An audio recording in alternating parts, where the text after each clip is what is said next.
بلد زباله ما فيهاش راجل عمال يدقق علينا وقطع عند اوغندا. صح؟ كل حاجه كده هنجيب منين؟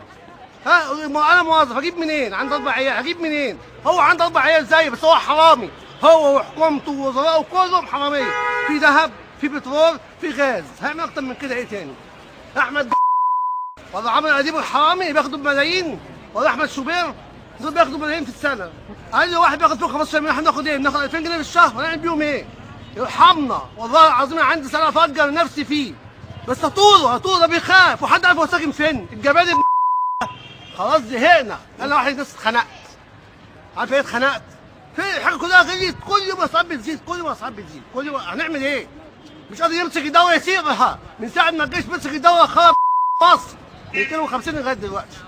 صح ولا مش صح؟ في كتير بس هتكلم زيادة عن كده، ارحمونا شويه، تعبنا والله العظيم. وافجر نفسي بس في السيسي نفسه اكبر واحد في الدوله، ده هو انسان.